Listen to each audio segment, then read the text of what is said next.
রাজা তিনি সর্বস্ব ভগবানের চরণে সমর্পণ করেছেন। তিনি ছিলেন রাজা। ভগবান শ্রীকৃষ্ণ গীতায় বললেন, সর্বধর্মান পরিত্যাজ্য মামেকং শরণং ভজ অহং তাং সর্বপাপেভ্যো মোক্ষয়িষ্যামি মা শুচি। হে অর্জুন, সকল ধর্ম পরিত্যাগ করে আমার চরণে শরণ। প্রতাপরুদ্র রাজা কি বললেন? কিবা রাজ্য কিবা দেহ সবই অকারণ, যদি না পায় আমার মহাপ্রভুর দর্শন।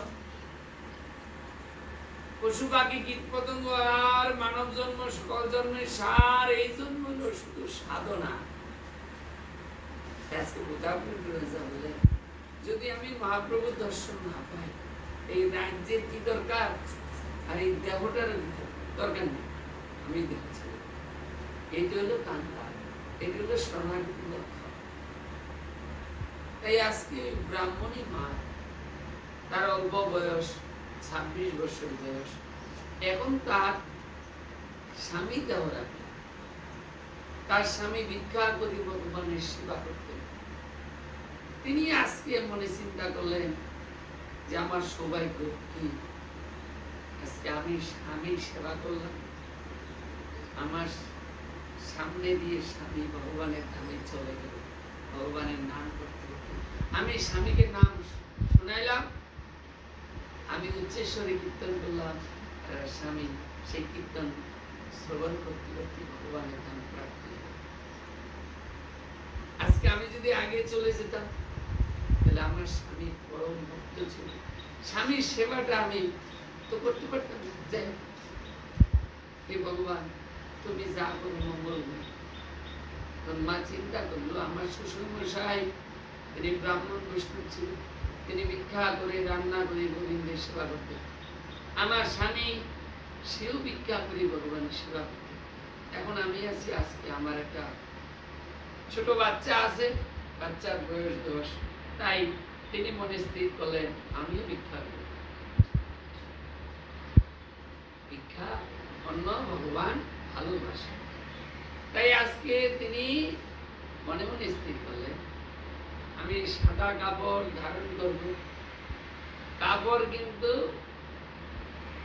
ধুবো, কাচবো না, তাইলে আমার প্রতি কেউ আকৃষ্ট হবে। আমি দরজায় দরজায় ভিক্ষা করবো ওই সাদা কাপড় পরে, নোংরা কাপড় পরে, তাহলে আমাকে সবাই ভালোবাসবে, আমাকে দেখে মানুষটা দয়া মায়া আসবে। তাই তিনি কি করলেন? ভিক্ষা করলেন। এবার ভিক্ষা করে তার যে গুরুদেব ছিলেন, সেই গুরুদেবের আশ্রমে অর্ধেক দিয়ে আসতেন, আর অর্ধেক এনে রান্না করে ভোগ দিয়ে ভগবানের সেবা করে। ভগবানের সেবার পর তিনি প্রসাদ দিতেন। তিনি যদি একটা কাপড় কিনতেন, একটা কাপড় আনতেন, আগে গুরুদেবের জন্য আনতেন, গুরুদেবকে আগে দিয়ে তারপরে নিজে চিন্তা করেন। এইভাবে চলছে। এখন মায়ের এই ভক্তির লক্ষণ দেখে সবাই ভালোবাসে। গীতায় বললেন, মচিত্ত স্বরূপ দুর্গানি মত প্রসাদ তরিশী অত চেত তমঙ্কারণ্য শশী বিনাশ। অর্জুন, আমার ভক্ত কখনো বিপদগ্রস্ত হয় না। আমার ভক্তকে আমি আগলে রাখি। ভক্ত কেমন মা? শ্রীমৎ চৈতন্য চরিতামৃতে বললেন, আপনি উত্তম হইয়া হইবে নিরভিমান, জীবে সম্মান দিবে জানি কৃষ্ণ অয়োদিষ্ঠা। তিনি সর্বদাই নাম করবেন, তিনি পরম ভক্ত, পরম বৈষ্ণব, কিন্তু সবাইকে সম্মান দিয়েছেন। তার কোনো অভিমান নাই, তার কোনো রাগ নাই, তার কোনো হিংসা নাই, তার কোনো দুঃখ নাই। তিনি জানেন কর্ম ফলে আমি এসেছি, অতএব যেটা ভালো পাবো সেটাও আমার কর্মফল, যেটা খারাপ পাবো সেটাও আমার কর্ম। দুঃখে উদ্বিগ্ন হয় না, আর শুভ তিনি আনন্দ করেন, তিনি সুখে দুঃখে সর্বদাই ভগবানের চরণ স্মরণ করেন। সুখে দুঃখার হাসি কার না, তোমার স্নেহের দান। তুমি সইবার মতো শক্তি দিও, তুমি সইবার মতো শক্তি দিও পরম দয়াল ভগবান। সুখে দুঃখার হাসি কার না, তোমার স্নেহের দান। আজকে সেই মা, ব্রাহ্মণী মা, তিনি ভগবানের চরণে প্রার্থনা করেন, সুখ আর দুঃখ দুটো আমার কর্ম করে আসছে, কিন্তু দুটো সমান জ্ঞানে যেন আমি চলতে পারি আর তোমার সেবা করতে পারি আর সবাইকে ভালোবাসতে পারি। যদি আমরা মানুষকে নিঃস্বার্থে ভালোবাসি, যদি আমরা ভগবানকে নিঃস্বার্থে ভালোবাসি, তাহলে অভিমান আসবে না, রাগ আসবে না, হিংসা আসবে না, লোভ আসবে না, সেখানে থাকবে নিষ্কাম। আত্মপ্রীতির জন্য যা কিছু করা হয় তারে বলে কাম। কৃষ্ণ প্রীতির উদ্দেশ্যে যা কিছু করা হয় ধরে নাম প্রেম।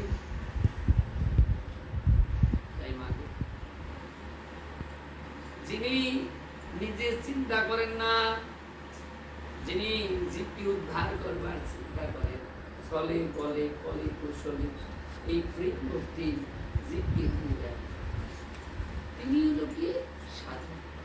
মহাপ্রভু বলেন, ভারত ভূমিতে জন্ম হইয়াছে যার, জনম সার্থক করো পরোপকার। এই ভারত ভূমিতে যার জন্ম হয়েছে, নিজের জন্ম সার্থক করো, অন্যের উপকার করো, এই স্থলে বলে কৃষ্ণ নাম দাও। নাম দিলে কি হবে? জীব জন্ম জন্মান্তর সংসার পাকে ঘুরছে, একবার জন্ম হচ্ছে, একবার মৃত্যু হচ্ছে, একবার জন্ম হচ্ছে, একবার মৃত্যু হচ্ছে। আমরা যদি গোবিন্দের চরণে শরণাগত থাকি, গোবিন্দের চরণ সর্বদাই চিন্তা করি, আমরা সর্বদাই গোবিন্দের গুণগান কীর্তন করি, তাহলে মাগো কি হবে? ভগবানের কৃপা দৃষ্টি আমাদের উপরে আসবে।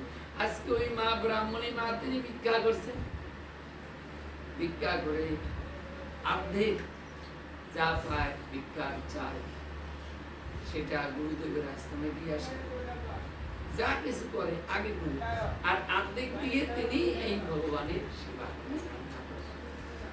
এই মতো অবস্থায় ওই মায়ের গুরুদেব ছিল বাবাজি। তিনি বাল্যকাল থেকে কোনো চাওয়া পাওয়া ছিল না। ওই বাবাজি তিনি সর্বদাই গোবিন্দের নাম নিয়ে থাকতেন, গোবিন্দের সেবা নিয়ে থাকতেন, আর তার কাছে সবাই দীক্ষা নিতে আসতেন।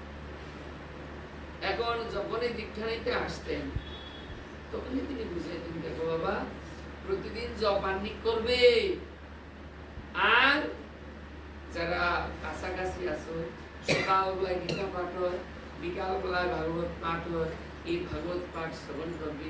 কোনো বাক্যে কোনো জীবের শ্রদ্ধা যদি হয়, তবে সেই জীব সাধুসঙ্গ করে, সাধুসঙ্গ হইতে হয় শ্রবণ কীর্তন, শ্রবণ কীর্তন হইতে হয় অনন্ত নিত্য।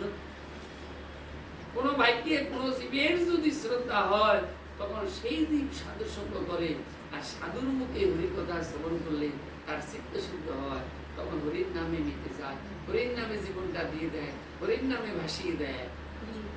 তাই আজকে ওই মা, মায়ের যে গুরুদেব চিন্তা করল যে আমার তো বয়স হয়ে গেল, আমার এই 60 বছর বয়স, কিন্তু আমি তো চলে যাব, এই মতো অবস্থা, আমি চলে যাব, এই যে আমি যাদেরকে মনে করে দিয়েছি তাদের কি অবস্থা, তাদের অবস্থা, তারা ঠিক মতো আসতেন না আশ্রমে।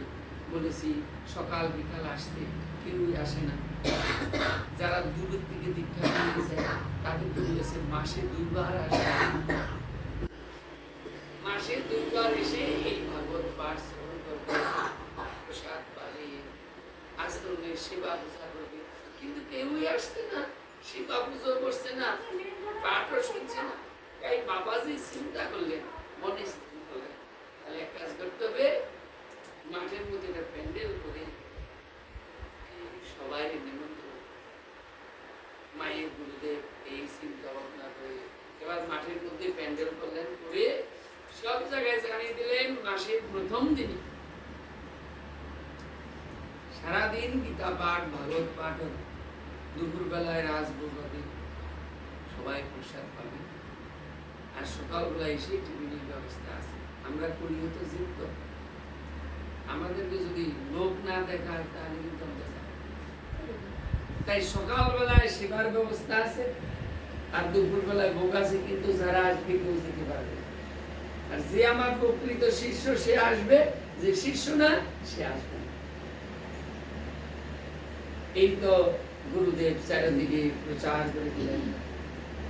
এখন শিষ্যরা শুনে চিন্তা করলেন, না মাসে একদিন বলেছেন যেতেই হবে, এমন কথা গুরুদেব বললেন, যিনি আমার শিষ্য তিনি আসবেন, যিনি শিষ্য না তিনি আসবেন না। তাই গুরুদেব চিন্তা করলেন কি, সবাই একটু শুনো, এই সকালবেলা লুচি আলুর দম আর একটা রসগোল্লা দিতে হবে, আর দুপুরবেলায় যে আসবে সকালবেলায় ওই লুচি আলুর দম প্রসাদ পেয়ে বসবে, আবার দুপুরবেলায় ভোগারতি হবে, তখন উঠবে, আবার ভোগারতি শেষে আবার বিকালবেলায় ভাগবত পাঠ। এখন এই মতো অবস্থা। গুরুদেব সেই দিন, আজকের দিন কি মাসের প্রথম, সেদিন কি করলো মা, সকালবেলায় মঙ্গল আরতি করে, এখন গুরুদেব যেই প্রণাম করে যাবে, গুরুদেব যখনই প্রণাম করে যাবে ঠাকুরকে, এবং তখনই ঠাকুর বলছে, এই বাবাজি এত তাড়াতাড়ি কেন বলো? চিন্তা করছি কি রে বাবা, কথা বলছি কি? জানালা খুলে দেখলো, দরজা খুলে দেখলো, কেমন মনে মনে চিন্তা করলো, কালকে সারা রাত আমি টেনশনে ছিলাম, তো যার জন্য হয়তো আমার এই মনের উপর। আবার ঠাকুরকে প্রণাম যখন করলেন, ঠাকুর তখন বলছে, বাবাজি এত ব্যস্ত কেন, এত তাড়াতাড়ি কেন? আরে ঠাকুর বলো না, আমি 20 বছর বয়স থেকে খালি দীক্ষা দিয়ে গেছি, কিন্তু কেউ জপান্নিক মনে করে না। তাই আজকে পাঠ কীর্তনের ব্যবস্থা করেছি, সবাইকে বুঝাই বলতে হবে, বাবা জপ করবে, আমি করবি, এর জন্য আজকে আমি ব্যস্ত, আমি যাবো। তখন বলছে, আচ্ছা তোমার কত শিষ্য? বলে ঠাকুর আগনা, অগনা মানে গণা নেই। বলে আচ্ছা যাও, কিন্তু পাঠ কীর্তনের শেষে বলবে। বলে কি বলবে? দেখো আমার তো ভিতরে ব্যাধি হয়েছে, কুষ্ঠ ব্যাধি, একটা বাইরে একটা ভিতরে, আমারটা ভিতরে হয়েছে, খুব জ্বালা পোড়া হচ্ছে। সবাই ডাকলাম, আমি তো চলে যাবো, সবাই একদিন যেতে হবে। সংসার অনেক তো দেখো ভাবি, আর 2 দিনের পরে আসার যাওয়া। যেমন নাট্য মঞ্চে নাটক করে, পিতা মাতা পুত্র বলে মঞ্চে থেকে নেমে গেলে কেউ তো কারণ, এই নাটকের মঞ্চে মা বাবা ভাই বোন হয়, মঞ্চের থেকে নেমে গেলে কেউ কারণ, সেরকম 2 দিনের জন্য সংসার, যেদিন ডাক আসবে প্রত্যেকের চলে যেতে হবে। তাই ভাবলাম তোমরা তো কেউ মনে হয় জপান্নিক করো না, আজকে আমি সবার কাছে একটা নিবেদন, সবার কাছে আমার একটাই প্রার্থনা, কি সবাই জপান্নিক করবে, আর আমার ঠাকুরের দিকে দেখবে। আমার তো এই ব্যাধি হলো, আমি আমার ঠাকুর বলছে আমি 3 মাস বাঁচবো। যেই বলবো আমি 3 মাস বাঁচবো, আমার এই কুষ্ঠ ব্যাধি হয়েছে, এখন 2 লাখ শিষ্য হয়েছে, একবারে 50,000 উঠে চলে গেল। বলো উনি সৎ গুরুদেব না, গুরুদেবের আবার বউ, এবার উঠে চলে গেল 50,000, আর 1.5 লাখ আছে। সবাই একটাই চিন্তা, গুরুদেবকে কি করে বাঁচানো। কেউ বলে আপনি আমাদের বাড়িতে যাবেন, কেউ বলে আপনি আমাদের এখানে থাকবেন, কেউ বলে আমাদের এখানে একটা ওঝা আছে, কেউ বলে আমাদের এখানে একটা কবিরাজ আছে, এক একজন এক একটা বললেন। সবাইকে বলছে শুনবে বাবা, আমার জন্য কোনো চিন্তা করতে হবে না, তোরা ভগবানের চিন্তা কর। আর আমার আশ্রমে যে রাধা মাধবের বিগ্রহ আছে, এই বিগ্রহ সেবার চিন্তা করবে। আমি যদি ছুড়ে যাই, আর আমি যতদিন আসি ততদিন তোরা জপানি করবি, যেটুকু পারবি সেটুকু সবাই মন প্রাণ দিয়ে সেবা করার চেষ্টা করবি। ঝাড়ু দেওয়া আশ্রমে এটাও সেবা, পাতা দেওয়া এটাও সেবা, রান্না করে ভোগ দেওয়া এটাও সেবা, পরিষ্কার করে দেওয়া এটাও সেবা, বাসন মাজা এটাও সেবা। তাই আজকে গুরুদেব বললেন, যে যেটুকু পারবি আমার জন্য কোনো চিন্তা করতে পারবি। আমি যতদিন এই ভগবানের আমার ভিতরে থাকবে ভগবান, ততদিন আমি ভগবানের শরণামৃত পান করব, আর কোনো চিন্তা করবো না। তোরা আমার জন্য কোনো চিন্তা করবে না, তোরা ঠাকুরের চিন্তা। আর সামনের মাসের প্রথম দিন আবার আসবে, এই বলে গুরুদেব চলে গিয়ে আশ্রমে গিয়ে যেরকম সেবা পূজা করে সেই দিন করে করতে করতে সেই সামনের মাসে প্রথম দিন এসে গেল। আবার তাড়াতাড়ি স্নান করে গুরুদেব মঙ্গল আরতি করলেন, আর এদিকে রান্নার ব্যবস্থা আগে থেকে করে দিলেন। ঠাকুরকে যখন প্রণাম করে যাবেন, ঠাকুর তখন বলছে, বাবাজি তুমি তো যাবে এখন, তোমার কত শিষ্য? বলে ঠাকুর শিষ্য 2 লাখ। বলে 2 লাখ না 2 জন? বলে না ঠাকুর 2 লাখ। 2 জন? বলে না ঠাকুর 2 লাখ। বলে শিষ্য কিন্তু 2 জন। বলে মন্ত্র দিয়েছি আমি, তুমি কি দিয়েছো? আমি জানবো না, তুমি জানবা? আচ্ছা ঠিক আছে, তোমার কথাই রইল 2 লাখ। যাও দেখি। শোনো, আজকে বলবে আমার তো মানে পাঠ কীর্তন হলো, ভোগারতি হলো, সেবা হলো, সব শেষে জয় দেওয়া ঘরে বলবে, দেখো আমার এই রোগটা দিন দিন বেড়ে গেছে। তো আমার ঠাকুর বলছে যে আমার পা ছুঁয়ে প্রণাম করবে তার এই কুষ্ঠ ব্যাধি। এখন গিয়েছে, গিয়ে দেখছে আগে রান্না করে ঢুকে লুচি, আলুর দম, মিষ্টি সব ঠিকঠাক আছে। গুরুদেব গিয়ে পাঠের আয়োজন করছে, সবাই প্রসাদ পেয়ে বসলেন। সবাইকে বললেন, দেখো বাবা, সকল কিছু পরিত্যাগ করে ভগবানের চরণে শরণ নাও। কারণ মনুষ্য জনম, এত সুন্দর জনম একবারে। পশু পাখি কীট পতঙ্গ মানব জন্ম সকল জন্মের সাথ, এই জন্ম সিদ্ধ সাধনা। এই যে পশু পাখি কীট পতঙ্গ আছে, এটা খাওয়ার জন্য না, এটা ঘুমানোর জন্য না, এটা হলো হরি ভজন করার জন্য। তো কুকুর খায়, ঘুমায়, সন্তান উৎপাদন করে, লালন পালন করে, ভয় আছে। আমরা খাই, ঘুমাই, সন্তান উৎপাদন করি, লালন পালন করি, আমাদেরও ভয় আছে। আমরা যদি মনে করি ভগবানের নাম করতে পারবো, আমরা পারবো, কিন্তু কুকুর বিড়াল পারবে না। তাই বলেন, মনুষ্য জন্ম সার্থক করো, এই হরি ভজনে মন দাও, সকল ধর্ম পরিত্যাগ করে একমাত্র রাধা মাধবের চিন্তা করো। গুরুদেব বুঝাচ্ছে। আর শোনো বাবা, আমার ঠাকুর বলছে যে আমাকে প্রণাম করবে তার এই কুষ্ঠ ব্যাধি।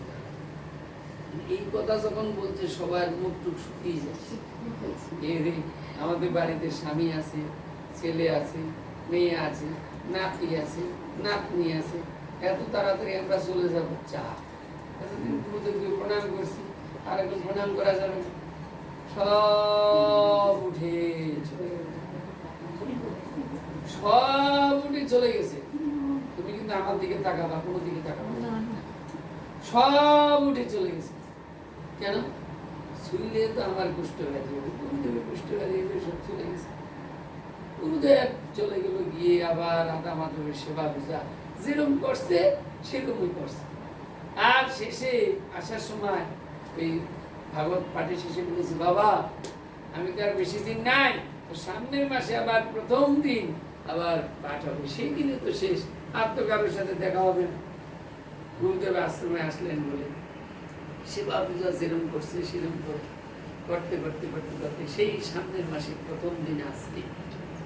সেই দিন সকালবেলা 3টার সময় ভোরবেলায় উঠে এই স্নান করে, ভোর রাত্রে উঠে স্নান করে এইবার সব কিছু আয়োজন, মঙ্গল আরতি করেন, মঙ্গল আরতি করেন, করে চলে গেলেন কোথায়? সে আবার ভাগবত পাঠ। সেখানে যখন গিয়েছেন, গিয়ে দেখছি তার যে 2 লাখ শিষ্য ছিল, শিষ্য এসেছে যারা মোটামুটি জপান্নিক করে, সবার দ্বারা এই দেহ মন প্রাণ জীবন জগৎ গুরুদেবের স্তরণে ভগবানের স্তরণে সমর্পণ করা অসম্ভব।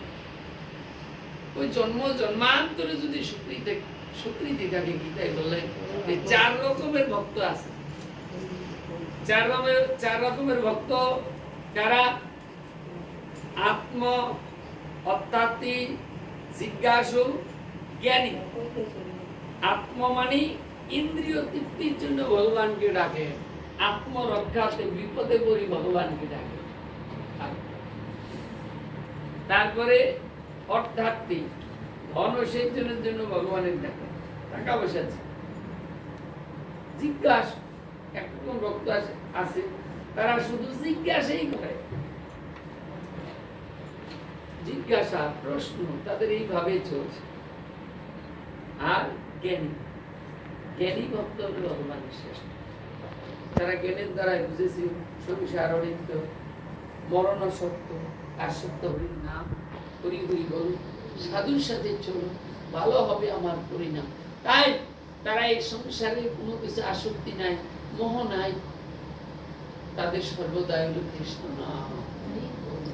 একদিন যদি সাধু সঙ্গ না পায় তারা পাগল হয়ে যাবে, একদিন যদি ভজন কম হয় তারা পাগল হয়ে যাবে, আজকে দুঃখ হবে, আরে আমাদের আজকে ভজনটা কম হলো, আজকে হরির নামটা কম হলো, এই মনের ভাবনা তাদের। তাই আজকে এখন বাবাজি গেল, দেখে 20,000 মতো হয়েছে, শিষ্য নেই। সারাদিন পাঠ কীর্তনের শেষে সবাইকে বলছে, শোনো মায়েরা, শোনো বাবা, আমি তার 29 দিন থাকবো। আমার ঠাকুর বলেছিল 3 মাস, 2 মাস 1 দিন হয়ে গেল, 29 দিন থাকবো। কিন্তু রাত্রিবেলায় বাথরুমে গেলে একটা লোকের দরকার, একা একা চলতে পারছি না, অনেক কষ্টে এসেছি। এই 29 দিন একটা সেবাই তৈলে ভালো হয়, আমার সেবা করার জন্য। কিন্তু যে আমার সেবা করবে আমার সাথে সেও মারা যাবে। যখন এই কথা শুনছে, ওই 20,000 শিষ্য একদম উঠে সোজা চলে গেল। গুরুদেব বলে, এই নগেন্দ্র, আমার সেবা করবি? আরেকজন চিন্তা করে, সে বলে, ও গোবিন্দ, তুই যদি আমার একটু সেবা করিস ভালো হয় বাবা। নাম ধরে যদি বলে তাহলে একটা সমস্যায় পড়ে যাবে। তার সে ওই গুরুদেবের কথা শেষ না হতে সব দিয়ে দৌড়, প্রণামে করে নেই। এখন ওই যে মা, যেই মা ভিক্ষা করে ভগবানের সেবা দেন, সেই মা পিছনে বসছিলেন, পিছনে বসে বসে কান্না করতে আসে। গুরুদেব, আজকে আমাদের দুর্ভাগ্য, আমরা গুরুদেবকে রাখতে পারবো না। আস্তে আস্তে কাছে এসে গুরুদেবের চরণে করিল নিবেদন, কিভাবে সেবা করিব আপনার, আপনি বলুন এখন, কিভাবে আপনার সেবা করব, দয়া করে বলুন। গুরুদেব বলছি, রে মা, আমার সেবা যে করবে সেটা আমার সাথে চলে যাবে, সেও মারা যাবে, আমিও মারা যাবো, সেও মারা যাবে। শুনুন বাবা, আমি অনেকক্ষণ ধরে চিন্তা ভাবনা করছি, আজকে আমি যদি আপনার সেবা করি, মানুষ আপনার নিন্দা করে, আপনার নিন্দা শোনার আগে আমার যেন মৃত্যু হয়। গুরু নিন্দুকের মুখ কবু না হেরিবে, যথায় হয় গুরু নিন্দা তথায় না যাইবে। গুরু নিন্দা যেখানে হবে সেখানে যদি বারণ করছে শাস্তি। তাই আমি আপনার কাছে থাকলে নিন্দা হবে আপনার, এটা আমি চাই না। বাবা শুনে, ভিক্ষা করে যেটুকু পাবো সেটুকু আমি দেওয়ার চেষ্টা করব। আর আমার যে 10 বছরের বালক আছে, এই বালক আপনার সেবা করবে। আরে মা কি বলছিস, তোর কি মাথা খারাপ? আমি মারা গেলে সেও মারা যাবে, তো তোর বালক কি এত তাড়াতাড়ি উপরে চলে যাবে? এটা তো ঠিক না। শুনুন, আমার ছেলে যদি আপনার সাথে যায় তাহলে তো আমি নিশ্চিন্ত। আপনি ভগবানের দামে যাবেন আর আমার ছেলেটাকে আপনি নিয়ে যাবেন, আমার আর কোনো চিন্তা নেই। কারণ আমাদের একবার জন্ম হচ্ছে, আবার মৃত্যু হচ্ছে, আবার জন্ম হচ্ছে, আবার মৃত্যু হচ্ছে। আমরা 20 লক্ষ গাছ ছিলাম, 9 লক্ষ জলজন্তু, 11 লক্ষ কীট পতঙ্গ, 10 লক্ষ পাখি, 30 লক্ষ পশু, 4 লক্ষ মানব জন্ম। শেষ জন্ম এত সুন্দর জন্ম। আমার ছেলে যদি আপনার সাথে যায় আমি একেবারেই নিশ্চিন্ত। এখন এই ছেলেটা বলছে, জীবনে মরণে তোমার চরণ, হৃদয় মাঝে থেকে তুমি করায়ো শরণ। এই গুরুদেব, কৃষ্ণ সেবা জগৎময়, গুরু সেবা কোন ভাগ্যবানের হয়? কৃষ্ণকে জল ফুল দিলে কৃষ্ণ গ্রহণ করেন, গীতায় লেখা আছে। জল ফুল পাতা ভক্তির সহিত যে আমাকে দেয়, আমি তার পূর্ব গ্রহণ করি। কিন্তু গুরুদেব সেবা করা অনেক ভাগ্য না থাকলে কোনো সেবা হয় না। গুরুদেব আপনার চরণে একটা প্রার্থনা, যতদিন আমি এই বেঁচে থাকি, জানি না কদিন থাকি, আমি যেন আপনার চরণ বক্ষে নিয়ে, আপনার চরণ হৃদয় মাঝে রেখে আমি যেন আপনার গান কীর্তন করতে পারি, আপনার সেবা করতে পারি। আমি আর কিছু চাই না। আর সর্বদাই আমি নিবেদন করি, হে হরি যেন গুরু সেবা আমি করতে পারি। ভগবানের কাছে প্রার্থনা করছে, হে ঠাকুর আমি যেন আমার গুরু সেবা করতে পারি। তাহলে শিষ্য অনেক ছিল, শিষ্য কয়জন থাকলো? 2 জন। ওই যে ঠাকুর বলছে আমার শিষ্য। তাই মাগো, আমাদের শাস্ত্রী বলে যে কুশব্দে অন্ধকার, নুশব্দে তেজ, অন্ধকার নাশ করে ব্রহ্ম তেজ। সে তো গুরুর নাম ভজনি পার, গুরুই পরম মুখ্য, গুরু সর্বসার। গুরু বিনা না দেন ভক্তি স্থির হরি, তাই প্রেমানন্দে বদন হরি বল।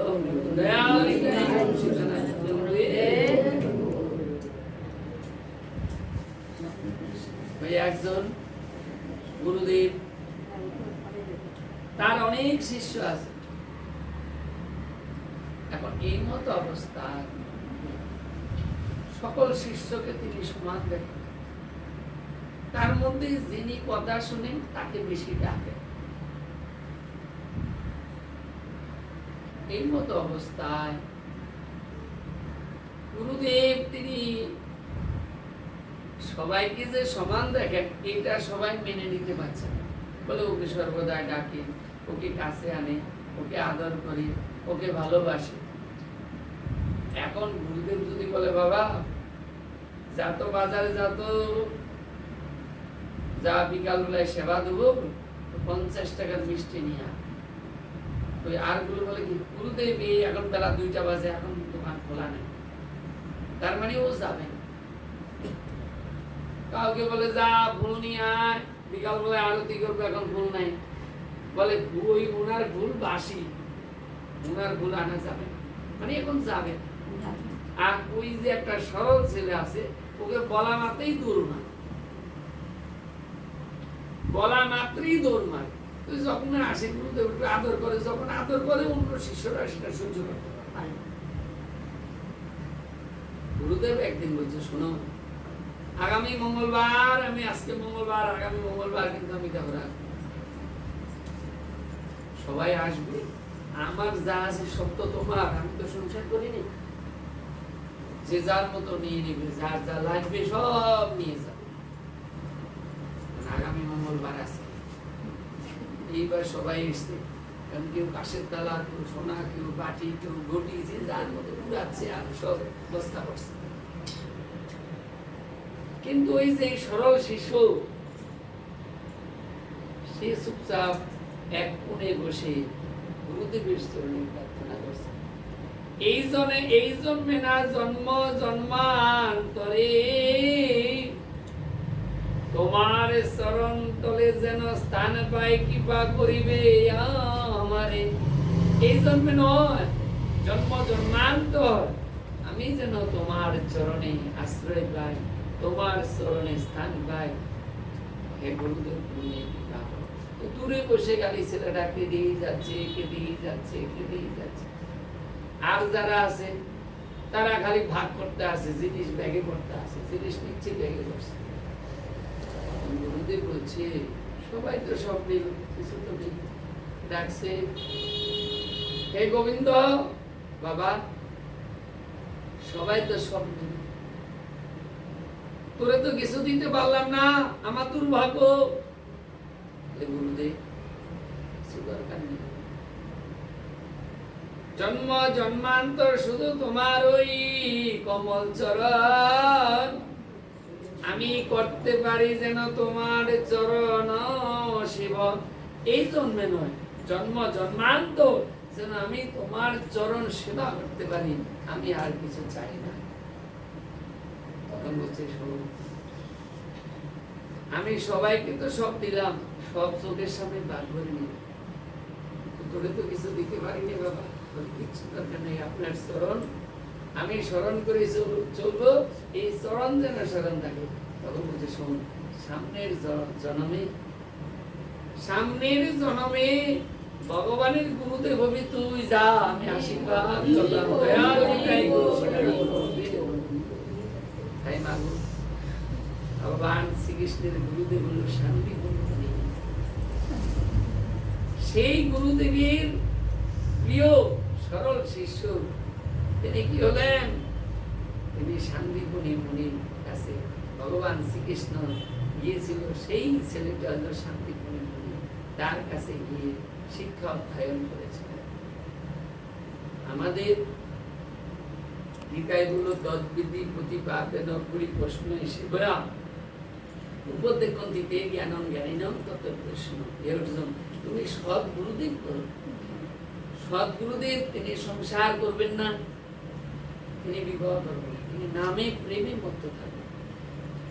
যদিও করে, যেমনি অদ্বৈত প্রভু সংসার করেছিল, তিনি গৌর হরির কাছে প্রার্থনা করেছিলেন, হে প্রভু, তুমি যদি না আসো আমি জল গ্রহণ করব না।